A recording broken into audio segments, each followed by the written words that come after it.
श्री राधा कृष्णाभ्याम नमः। श्री गुरुचरण कमलेभ्यो नमः।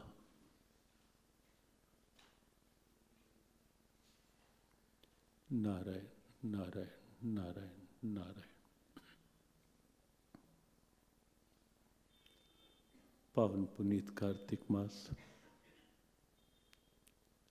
कार्तिक मास की शुक्ल पक्ष की आज नवमी तिथि बहुत महत्वपूर्ण, बहुत मंगलमय, बहुत पावन तिथि अक्षय नवमी के रूप में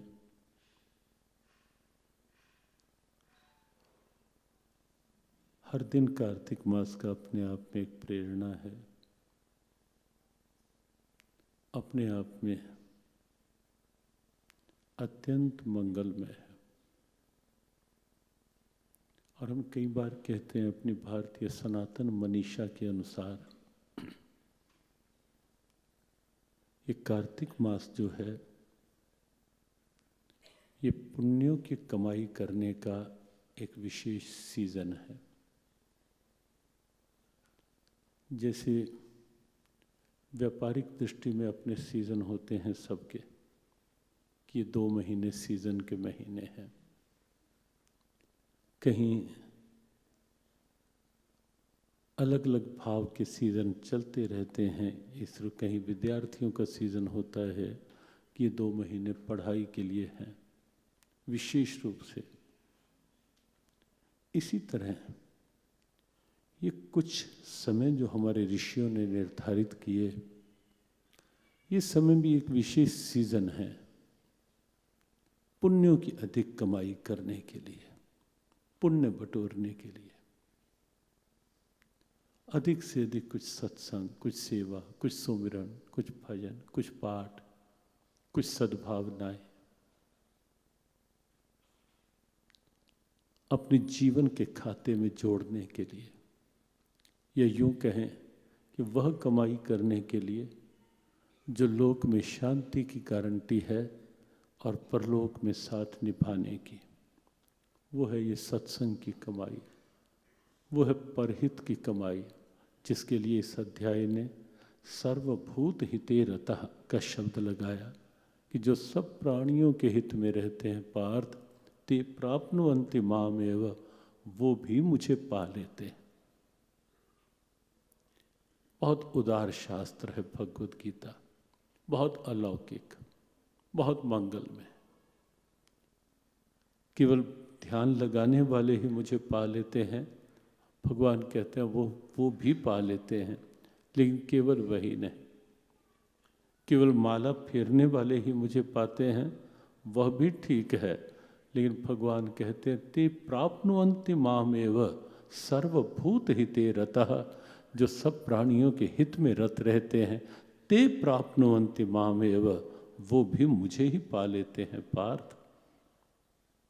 और इसीलिए ये जो इन दिनों हमारा चिंतन चल रहा है सत्संग के रूप में, वो चिंतन 12वें अध्याय के 8वां, 9वां, 10वां, 11वां, इन दिनों ये एक अलग सा 4 श्लोकों का प्रकरण है। उसमें भगवान कहते हैं कि अर्जुन, मेरी प्राप्ति की अलग अलग साधन हैं।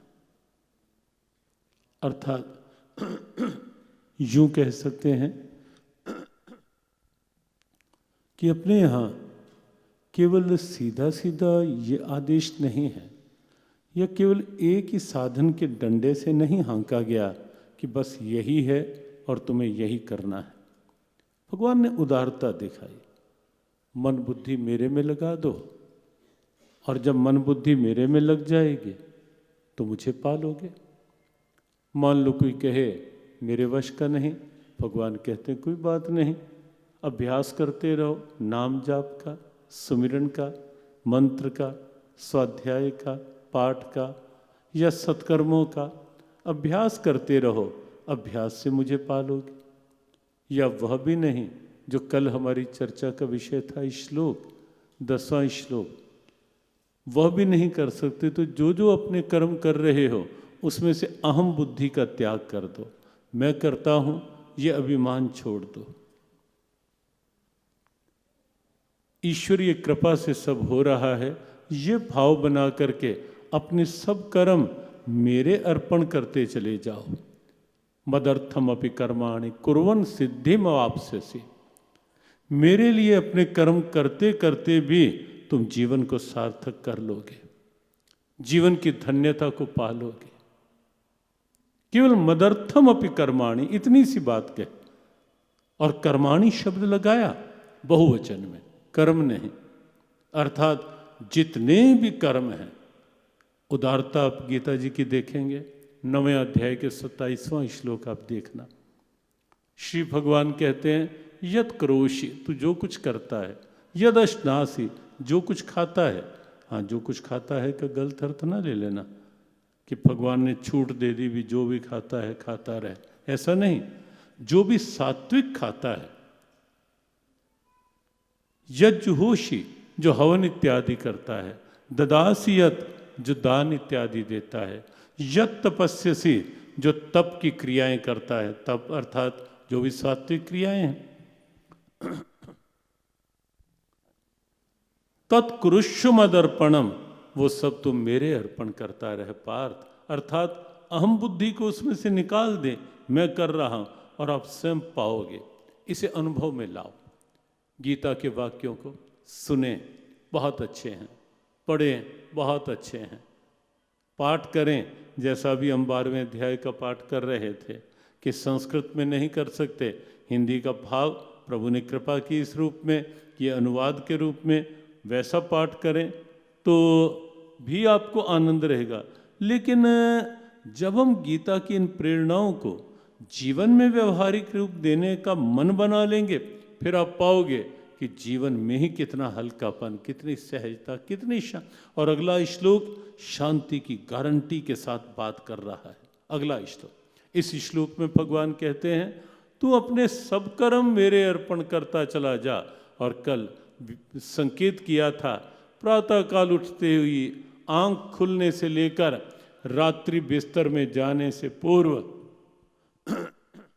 हर क्रिया को प्रभु के अर्पण। और उसके बाद भगवान कहते हैं 11वें श्लोक में, अर्जुन अगर यह भी नहीं कर सकता, अथैतदप्यशक्तो असि कर्तुम मद्योगमाश्रितः, अगर तू यह भी करने में सक्षम नहीं है पार्थ, तो एक काम कर, सर्व कर्म फल त्यागम ततः कुरु यतात्मवान। सब कर्म करते हुए उनके फल का त्याग कर दे, फल की इच्छा ना कर। ये चौथा साधन बताया। जब ये श्लोक प्रारंभ हुए थे 4, उस समय एक संकेत किया गया था कि भगवान की उदारता का प्रमाण कि जैसे माँ कहे कि अगर परांठा नहीं खा सकते, खिचड़ी खा लो, खिचड़ी भी नहीं खा सकते, कुछ फल इत्यादि ले लो, वह भी नहीं तो थोड़ा दूध ही ले लो, कुछ तो ले लो। कोई भी स्थिति जो शरीर के लिए पाच्य हो सकती है, कोई भी स्थिति जो अनुकूल हो सकती है, उसको उपयोग में ले लो। ऐसे ही यहां साधनों में श्री भगवान कहते हैं कोई भी साधन स्वीकार कर लो, लेकिन जीवन में ये निश्चित कर लो कि ये जीवन जिससे मिला है उसके लिए मिला है। बहुत बार एक प्रश्न उठता है और हमारे गुरुदेव भी प्राय इस प्रश्न की ही चर्चा करते थे कि पढ़ते हैं कमाने के लिए, कमाते हैं खाने के लिए, कि अच्छा खाना पीना, खाते हैं जीने के लिए, लेकिन जीते हैं किसके लिए? जीवन किसके लिए?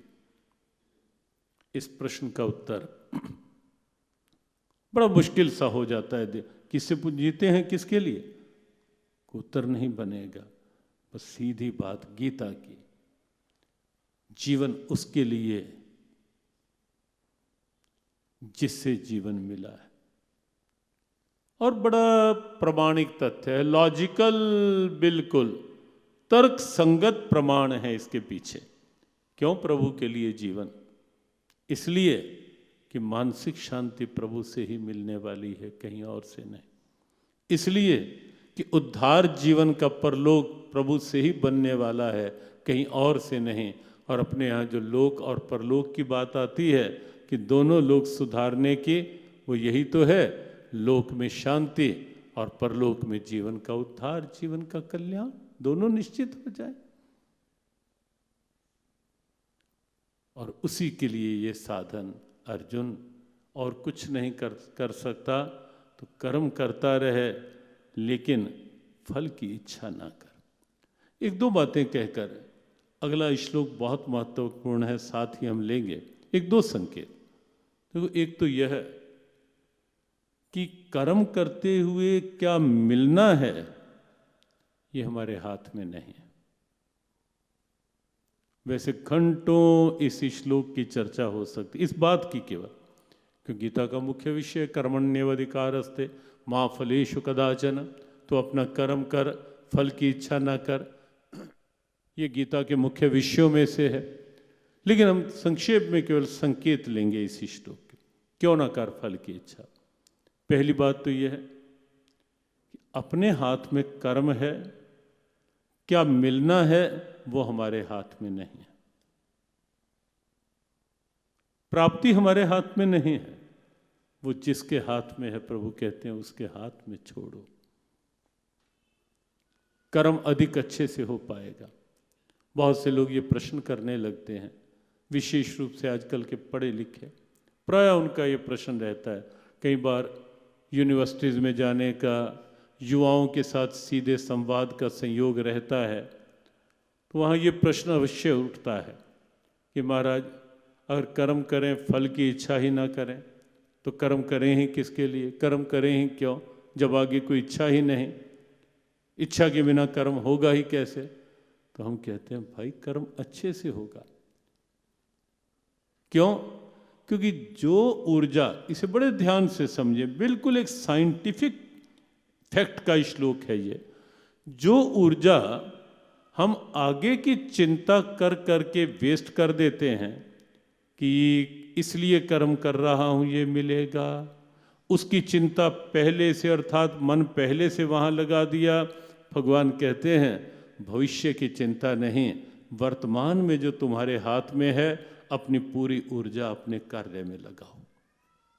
अब सोचें, बच्चा पढ़ रहा है, लक्ष्य रखना एक बात है कि मेरा ये लक्ष्य है, मुझे आईटी करनी है या मुझे मेडिकल साइंस की ओर बढ़ना है आगे, लक्ष्य ले लिया, उसके लिए प्रयास करना पड़ेगा ना। मान लो चिंता, पता नहीं कैसे होगा, ना हुआ तो, अगर ऐसा ना बना तो, अगर कहीं कमी रह गई तो क्या होगा, अंदर की हम ऊर्जा वेस्ट करते रहेंगे। और ये केवल बच्चे, हर क्षेत्र की बात है, किसी भी क्षेत्र में, वो क्षेत्र भले ही पढ़ाई का हो, व्यापार का हो, भले ही कोई राजनीतिक हो, धार्मिक भी हो, तो भी गीता कहती है बस जो तेरा कर्तव्य है तो अपनी ऊर्जा पूरी उसमें लगा दे, आगे प्राप्ति उसके हाथ में है। और निश्चित प्राप्ति अच्छी होती है जब पूरी ऊर्जा के साथ कर्म किया जाता है। आजकल हम देखते हैं युवाओं में टेंशन रेट बढ़ रहा है, स्ट्रेस रेट बुरी तरह बढ़ रहा है, मनोबल गिरते जा रहे हैं, कॉन्फिडेंस लेवल एकदम डाउन। जब हम कई कॉलेजेस में, यूनिवर्सिटीज़ में कई बार जाते हैं तो लगता है कि बच्चों में कॉन्फिडेंस लेवल कितना डाउन, बात बात में घबरा जाना, छोटी छोटी आयु में। किस कारण से? क्योंकि आगे की टेंशन पहले, पता नहीं इतने मार्क्स आएंगे या नहीं आएंगे, ना आए तो, आगे एडमिशन ना मिला तो, आगे ये ना हुआ तो क्या है, मन तो एक है ना। जो कंसंट्रेशन और कॉन्फिडेंस मुझे उसमें लगाना है, अपने कर्म में, पढ़ाई में या अपनी अपनी ड्यूटी में, वो तो मेरा कमज़ोर होता जा रहा है। तो गीता इसलिए कहती है कि कर्म करो आगे की चिंता करके नहीं, वर्तमान में अपनी ऊर्जा को पूरी तरह से कर्म में लगा करके। और साथ साथ जो बात कही गई कि फल की इच्छा हमारे हाथ में नहीं, प्रभु ने हमारे हाथ में कर्म करना दिया है। फल की इच्छा तो उन्हीं के हाथ में। और इसीलिए अर्जुन की तरह यही भाव बनाए। अर्जुन ने लगाम थमाई थी ना, केवल यही कहकर थमाई थी, सारथी बनाया प्रभु को, केवल यही कह कर के कि प्रभु लगाम आपके हाथ में सौंप रहा हूँ। और केवल रथ के घोड़ों की नहीं, जीवन की लगाम भी। और केवल उस रूप में लगाम नहीं, युद्ध का परिणाम भी आपके हाथों में छोड़ रहा हूँ। युद्ध का परिणाम भी आपके हाथों में सौंप रहा हूँ। 2 पंक्तियां गुनगुना लेते हैं। दीन बंधु दीनानाथ, मेरी डोर तेरे हाथ। दीन बंधु दीनानाथ, मेरी डोर तेरे हाथ। दीन बंधु दीनानाथ, मेरी डोर तेरे हाथ। दीन बंधु दीनानाथ, मेरी डोर तेरे हाथ। मेरी डोर तेरे हाथ, मेरी लाज तेरे हाथ। मेरी डोर तेरे हाथ, मेरी लाज तेरे हाथ। मेरी डोर तेरे हाथ, मेरी लाज तेरे हाथ। मेरी डोर तेरे हाथ, मेरी लाज तेरे हाथ। मेरी डोर तेरे हाथ, मेरी लाज तेरे हाथ। मेरी डोर तेरे हाथ, मेरी लाज तेरे हाथ। दीन बंधु दीनानाथ, मेरी डोर तेरे हाथ। दीन मेरी डोर तेरे हाथ। दीन बंधु दीनानाथ, मेरी डोर तेरे हाथ। दीन बंधु, जीवन की निश्चिंतता का सूत्र है ये। दीन बंधु दीनानाथ, मेरी डोर तेरे हाथ। दीन बंधु मेरी डोर तेरे हाथ। मेरी डोर तेरे हाथ, मेरी लाज तेरे हाथ। मेरी डोर तेरे हाथ, मेरी लाज तेरे हाथ। दीन बंधु दीनानाथ, मेरी डोर तेरे हाथ। दीन दीनानाथ, मेरी डोर तेरे हाथ। मेरी डोर तेरे हाथ, रखो सिर पर कृपा का हाथ। मेरी डोर तेरे रखो सर पर कृपा का हाथ। मेरी डोर तेरे हाथ, रखो सिर पर कृपा का हाथ। मेरी डोर तेरे रखो सिर पर कृपा का हाथ। दीन बंधु दीनानाथ, मेरी डोर तेरे हाथ। मेरी दीनानाथ, मेरी डोर तेरे हाथ। दीन बंधु दीनानाथ, मेरी डोर तेरे हाथ। दीनानाथ, मेरी डोर तेरे हाथ। मेरी डोर तेरे हाथ, रहना हर पल मेरे साथ। मेरी डोर तेरे हाथ, रहना हर पल मेरे साथ। मेरी डोर तेरे हाथ, रहना हर पल मेरे साथ। मेरी डोर तेरे हाथ, रहना हर पल मेरे साथ। दीन बंधु दीनानाथ, मेरी डोर तेरे हाथ। दीन बंधु दीनानाथ, मेरी डोर तेरे हाथ। दीन बंधु दीनानाथ, मेरी डोर तेरे हाथ। दीन बंधु दीनानाथ, मेरी डोर तेरे हाथ। दीन बंधु दीनानाथ, मेरी डोर तेरे हाथ। दीन दीनानाथ, मेरी डोर तेरे हाथ। दीन बंधु दीनानाथ, मेरी डोर तेरे हाथ। दीनानाथ, मेरी डोर तेरे हाथ। दीन बंधु दीनानाथ, मेरी डोर तेरे हाथ। दीनानाथ, मेरी डोर तेरे हाथ। मेरी डोर तेरे हाथ। मेरी डोर तेरे हाथ। मेरी लाज तेरे हाथ। मेरी लाज तेरे हाथ, रहना हर पल मेरे साथ, रहना हर पल मेरे साथ, रहना हर पल मेरे रहना साथ। हर पल मेरे साथ। दीन बंधु दीनानाथ, मेरी डोर तेरे हाथ। दीन बंधु दीनानाथ, मेरी डोर तेरे हाथ, मेरी डोर तेरे हाथ, मेरी डोर। तेरे हाथ।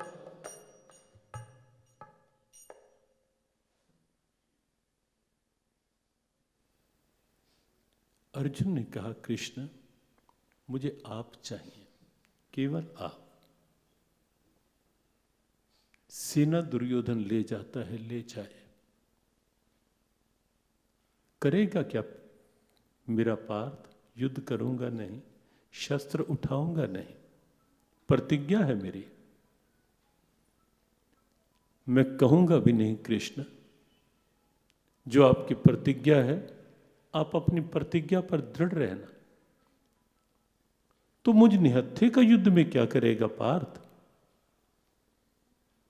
बस एक ही काम, आपको सारथी बनाऊंगा, अपने रथ के घोड़ों की लगाम आपको थमा दूंगा, और लगाम के बहाने युद्ध का परिणाम क्या होना है वो परिणाम आपको सौंप दूंगा, आपके हवाले कर दूंगा। बस ये है नीति। सर्व कर्म फल त्यागम, एक विचार की बात है। और गीता विचार का ग्रंथ है, केवल ब्लाइंड फेथ का नहीं, विवेक जगाने का ग्रंथ है गीता। विचार क्षमता को खोलने का ग्रंथ है गीता, कि विचारों की क्षमता को जगा कर जियो, विवेक को जगा कर जियो। और उसमें एक सूत्र ये है, फल की इच्छा रखकर कर्म करना, या कर्म करते हुए फल की इच्छा प्रभु पर छोड़ करके कर्म करना। गीता ने तो कहा, कृपणः फल हेतवा, फल की इच्छा रखने वाले तो कृपण होते हैं। अर्थात अपनी क्षमताओं को सिकोड़ सा लेते हैं, क्षमताएं सिकुड़ जाती हैं। फोन का प्रयोग नहीं सत्संग में। क्षमताएं सिकुड़ जाती हैं, खुला मन जो मेरे हाथ। और एक बात हम बहुत साफ कहते हैं कि गीता न्याय का शास्त्र भी है। जो मेरे हाथ में है उसको मैं पूरी क्षमता लगाकर, पूरी अपनी योग्यता लगाकर उसके साथ न्याय करूं। उसमें काम चोरी नहीं, प्रमाद नहीं, आलस्य नहीं। जो जो जिसकी ड्यूटी है, बच्चे की पढ़ने की ड्यूटी है, वो इधर उधर क्यों भटके, पढ़ाई में अपने आप को केंद्रित करे। गीता का ये कथन है, जहां जहां जिसका जो कार्य क्षेत्र है, गीता का संकेत है, अपने कार्य क्षेत्र में अपने आप को केंद्रित करो। लेकिन आगे की चिंता नहीं, जो मेरे हाथ में है मैं उसमें कोताही न बरतूं। और अगर विश्वास है, श्रद्धा है, भाव है, तो हम उस भाव के बल पर अपने प्यारे प्रभु से कह सकते हैं, कहना चाहिए। और कहने का भी एक अधिकार चाहिए कि प्रभु अपने हैं। उस अपनत्व भाव से प्रभु से हम कहें कि प्रभु जो मेरे हाथ में है उसमें मैं नहीं कोताही करूँगा, कर्म करना मेरे हाथ में है, मैं नहीं कोताही करूँगा, लेकिन कृपा करना आपके हाथ में है, उसमें आप भी कोताही ना करना प्रभु।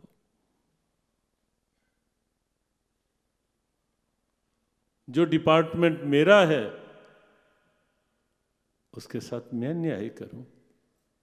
और आप सोचें कि देश का चित्र और चरित्र कैसा हो जाएगा यदि हर व्यक्ति एक स्टूडेंट से लेकर नीचे की स्थिति से लेकर ऊपर तक की स्थिति में हर व्यक्ति हर क्षेत्र का ये सोच ले कि जो मेरा कर्तव्य है, मुझे ऑनेस्टली, डेडिकेटेडली, पूरी निष्ठा के साथ, समर्पण के साथ, ईमानदारी के साथ, पूरी क्षमता के उपयोग के साथ मुझे मेरा कर्तव्य करना है। और आगे जिसके हाथ में फल है वो जाने, वो देखे। सर्व कर्म फल त्यागम ततः कुरु यतात्मवान। गीता ने कहा अगर तू इतना भी कर लेगा ना, जो भी कर्म कर रहा है, प्रभु मैं अपना कर्म कर रहा हूं, आगे तू जाने तेरो काम जाने। बस इतनी सी बात के, मुश्किल नहीं, थोड़ा विचार की जरूरत है। और आप स्वयं देखेंगे कि जीवन में कितनी सहजता आ जाती है इन सूत्रों से, गीता की कितनी सहजता आ जाती है। 4 साधन बताए,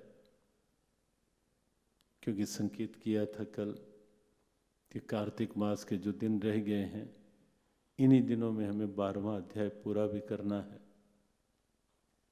और अभी हम 11वें श्लोक पे हैं, इसलिए आज ही हम 12वें श्लोक का भी थोड़ा सा चिंतन ले लेते हैं। 12वें अध्याय का 12वां श्लोक एक अलग महत्व का श्लोक और अपने आप में एक बड़ा रहस्यमय श्लोक। विचारकों के लिए, चिंतकों के लिए, थिंकर्स, स्कॉलर्स के लिए ये बड़े मंथन का श्लोक है, विश्लेषण का श्लोक है गीता का। लेकिन हम सरलता से समझने का प्रयास करेंगे अपने अपने धरातल, ताकि हम सबको ये लगने लगे, और लग रहा होगा कि भगवत गीता जो एक धारणा सी बन गई, गीता तो बहुत मुश्किल ग्रंथ है।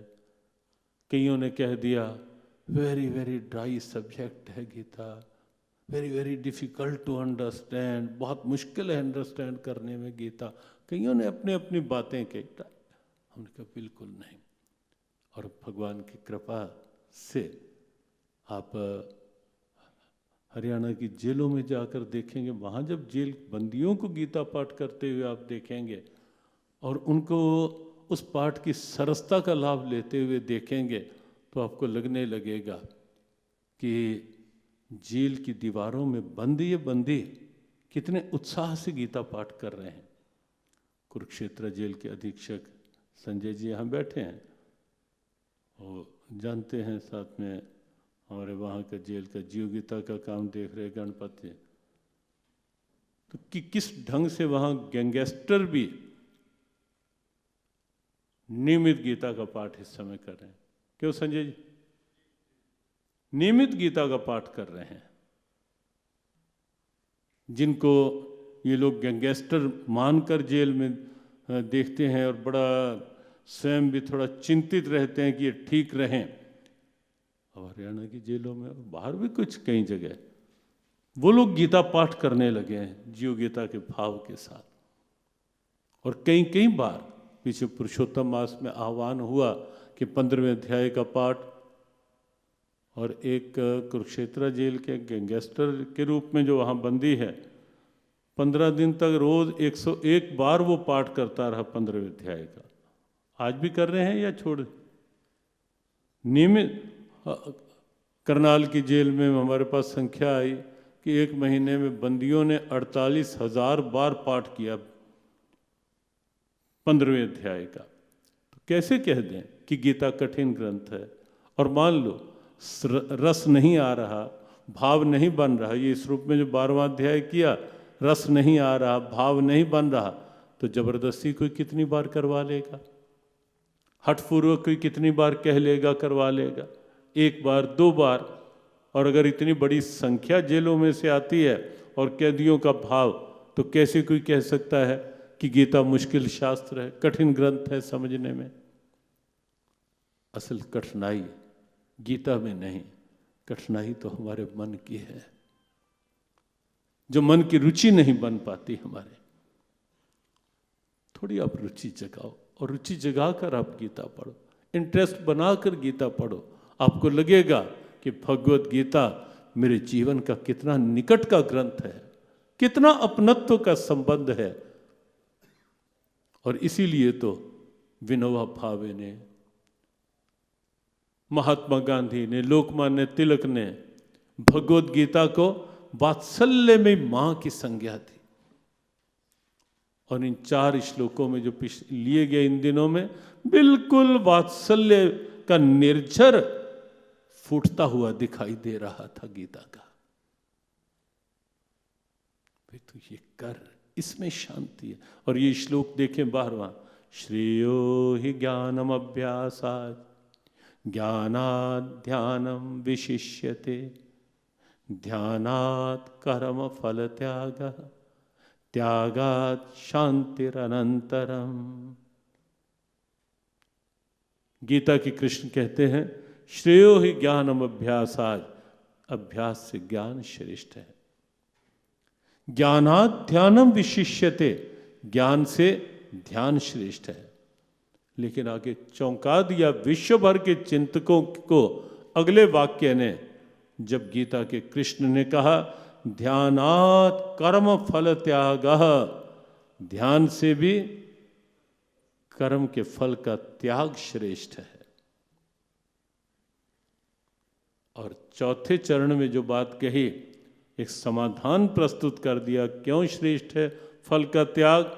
सीधा वाक्य कहा त्यागात् शांतिर अनंतरम, क्योंकि त्याग में बिना अंतर, अनंतरम अर्थात बिना अंतर के, बिना देरी के स्वाभाविक शांति है उसमें।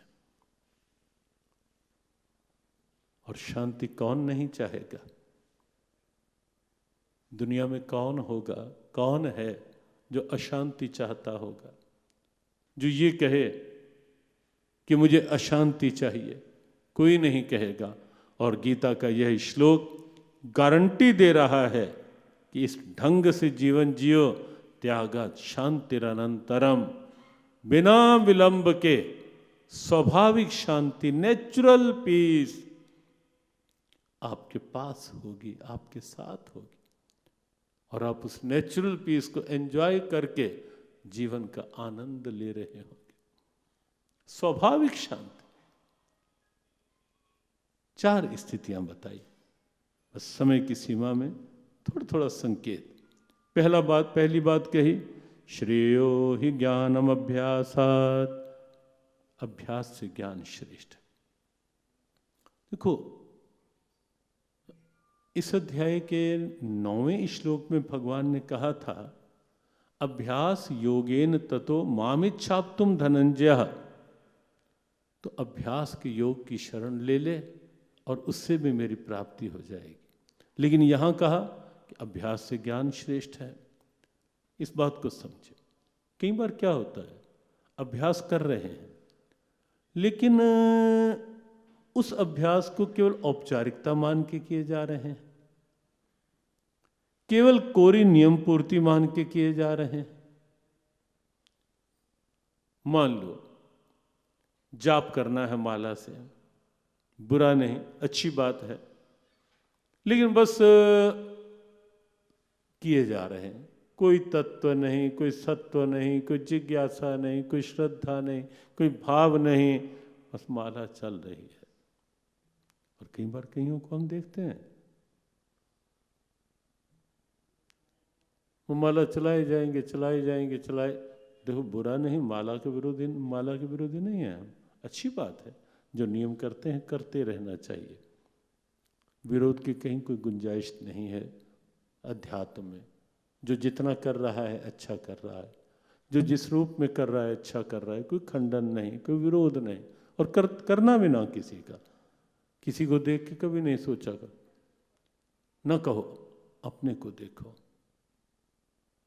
हम कितना कर पा रहे हैं।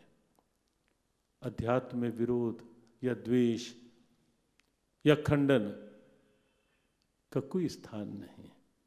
इसलिए अच्छा है जो कर रहे हैं, लेकिन मर्म समझ कर करोगे।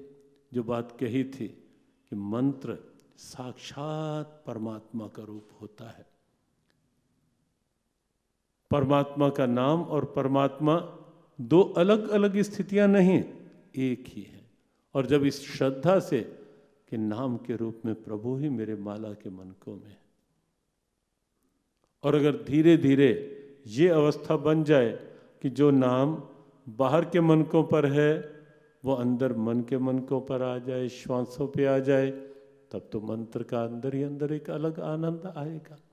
लेकिन जब अभ्यास केवल कोरा अभ्यास होता है, जैसे पाठ कर रहे हैं, कोई अर्थ नहीं, कोई भाव नहीं, कुछ नहीं, बस किए जा रहे हैं, यज्ञ कर रहे हैं, बस केवल स्वाहा स्वाहा, कोई या मन में बल्कि नकारात्मक सोच, ये पता नहीं कब पंडित जी बस करेंगे, इतना धुआं, इतनी गर्मी। पंडित जी हो जाता है ना ऐसा के में कि पंडित जी अब इतना टाइम लगा दिया आपने, कितना टाइम लग गया, वैसे इधर उधर टाइम लगाए रखेंगे, लेकिन जब कुछ ऐसा होगा तो वो कोरा अभ्यास जो है उससे भगवान कहते हैं श्रेयो ही ज्ञानम अभ्यासात, ज्ञान उत्तम है। ज्ञान क्या है? उचित अनुचित की पहचान को गीता जी ने ज्ञान कहा। क्या करना, क्या नहीं करना, क्या सत्य, क्या असत, क्या अच्छा, क्या बुरा, इसमें जो भेद बुद्धि है, पहचान हो जाए, वो ज्ञान है। लेकिन आगे कहा ज्ञानाद् ध्यानम विशिष्यते, ज्ञान से ध्यान श्रेष्ठ है। ज्ञान से ध्यान श्रेष्ठ है। देखो, ज्ञान कोरी जानकारी है, ध्यान उसका तत्व है। ध्यान अर्थात अंदर ही अंदर शांत बैठकर अपनी चित्त वृत्ति को एकाग्र करना, जोड़ना। आज प्रातःकाल जब कुछ क्षण बैठे थे तो ये कहा गया था कि जैसे जब मोबाइल को पावर के साथ कनेक्ट करते हैं तो ऊर्जा मिलती है, mobile gate charge, mobile charge होता है और दिन भर साथ निभाता है। आजकल के पढ़े लिखे जब प्रश्न करते हैं कि व्हाट मेडिटेशन, वाई मेडिटेट, क्यों करें ध्यान, तो हम सीधी बात कहते हैं क्योंकि आजकल के पढ़े लिखों को आजकल की भाषा में न समझाया जाए तो बात उनकी समझ में बैठती नहीं। आजकल के पढ़े लिखों को संस्कृत के श्लोक सुना दिए जाएं, इस ग्रंथ में ये लिखा है, इसमें ये लिखा है, तो जल्दी से उनकी समझ में नहीं आती बात। लेकिन जब कोई प्रैक्टिकल एग्जाम्पल दे करके बात कही जाती है फिर हमें लगता है कि अच्छा नहीं, ये बात ठीक है। कई जगह जब ये प्रश्न हुआ, हमने कहा, युवाओं से हमने कहा कि कुछ मेडिटेशन करो। जब उन्होंने कहा क्यों करें, क्या लाभ है, तो हमने कहा कि मोबाइल को चार्जिंग पे रोज लगाते हो ना, क्यों लगाते हो? तो मोबाइल चार्ज होकर दिन भर साथ निभाता है। तो हमने ये भी कहा कि चार्जिंग पे जब लगाते हो तो ऐसे ही थोड़ा ना दीवार में प्लगिंग कर देते हो, पावर के साथ कनेक्शन तो जोड़ना पड़ेगा ना। जब पावर के साथ कनेक्शन जुड़ेगा तो मोबाइल की चार्जिंग होगी, और चार्जिंग जब होगी ऊर्जा मिलेगी। बिल्कुल यही है ध्यान। Supreme power, power of powers, all mighty power, कोई भी शब्द लगाओ, वो परमात्मा, वो चेतना। ध्यान क्या है? To connect the mind with that almighty power, with that supreme power, उस पराशक्ति, उस सर्वोच्च शक्ति के साथ मन की तार जोड़ना, मन का कनेक्शन जोड़ना, यही ध्यान है। और सच में कोई केवल कथनी की बात नहीं, केवल प्रवचन नहीं है ये, केवल उपदेश भी नहीं है ये। इसे प्रैक्टिकली करके देखें आप, और आप देखेंगे एक क्षण भी अगर वो अंदर की तार जुड़ गई ध्यान के माध्यम से, वो 1 मिनट बता देगा कि कि पावर के साथ कनेक्शन का क्या लाभ है, कितनी ऊर्जा, कितनी शांति, कितना बल। और सत्य ये भी है, आत्मविश्वास बढ़ाने का, मनोबल की वृद्धि का जो आज एक समस्या बनती जा रही है, और ये कोविड के प्रभाव में महामारी तो एक अलग स्थिति है ही है, लेकिन इसके चलते जो मनोबल गिरते जा रहे हैं, कहीं आशंकाएं, कहीं चिंताएं, कहीं भविष्य को लेके न जाने क्या क्या प्रश्न, ये सब अंदर के मनोबल को गिराते हैं। और एक बात ध्यान रखना, जब जब हम कुछ नेगेटिवली बहुत चिंतन में होते हैं या चिंता में सोचते रहते हैं, पता नहीं क्या होगा, ना हुआ तो, अब पता नहीं कब ये कोविड समाप्त होगा। आज भी एक सज्जन बैठे थे तो बात हो रही थी कोविड को लेके, बड़ी टेंशन, और पता लगा बेटी केवल कोविड के भविष्य चिंता को लेकर के। और जब जब मन में कोई टेंशन बना के टेंशन को हम अटका लेंगे, इसका अभिप्राय हम अपने कॉन्फिडेंस लेवल को भी गिरा रहे हैं, अपने मनोबल को भी डाउन कर रहे हैं। और अब सोचो, सब कुछ है पास, और अगर मन कमजोर हो गया, मन गिर गया, मनोबल डाउन हो गया, तो कैसे अच्छा जीवन जी पाएंगे। बहुत साधन, बहुत सुविधाएं हैं, लेकिन मन कमजोर है। अच्छा जीवन जिया जा सकेगा क्या? पूछना अपने आप से। उत्तर एक ही मिलेगा कि बिल्कुल भी नहीं। बाहर कुछ कमी है, लेकिन मनोबल मजबूत है, कॉन्फिडेंस लेवल अच्छा है, अच्छा जीवन जिया जा सकता है। लेकिन बहुत कुछ होते हुए भी मनोबल डाउन है, हर समय कहीं घबराए हुए, कहीं लड़खड़ाहट, कहीं घबराहट, कहीं डगमगाहट, कहीं उकताहट, बस यही अंदर भरा हुआ है। यदि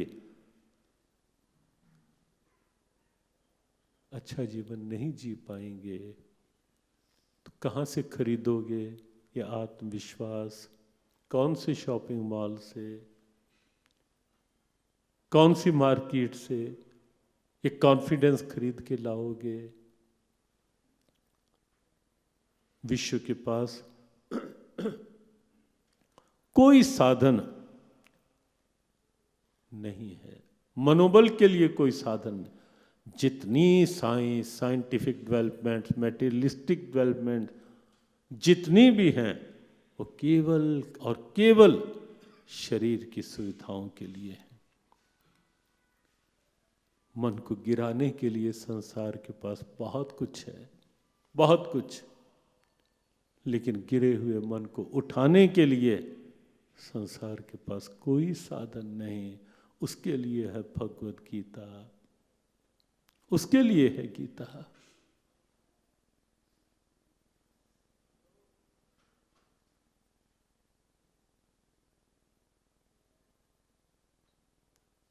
आज प्रातःकाल हम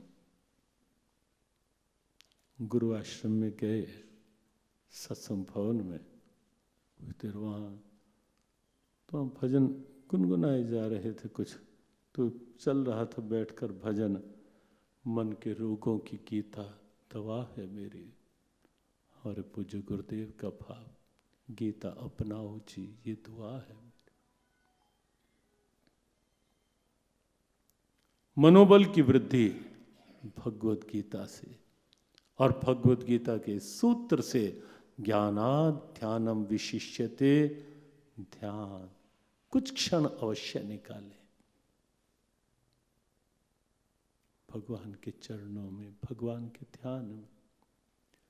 आमन बैठ जरा गोपाल जी के चरणों में, बैठ जरा गोपाल जी के चरणों में मेरे मन बैठ जरा गोपाल जी के चरणों में। मेरे मन बैठ जरा गोपाल जी के चरणों में गोपाल जी के चरणों में, गोपाल जी के चरणों में, गोपाल गोपाल जी के चरणों में गोपाल जी के चरणों में हुआ मन बैठ जरा गोपाल जी के चरणों में।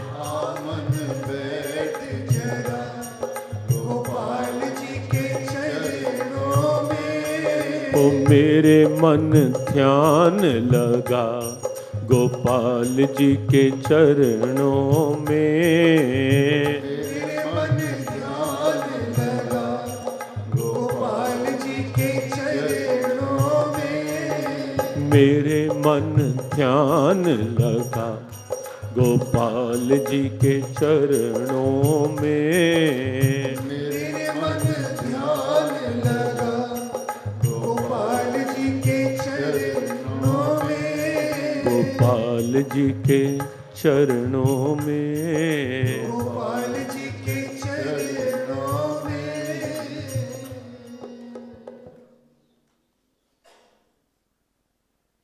ज्ञान से ध्यान श्रेष्ठ है, बस समापन की बात।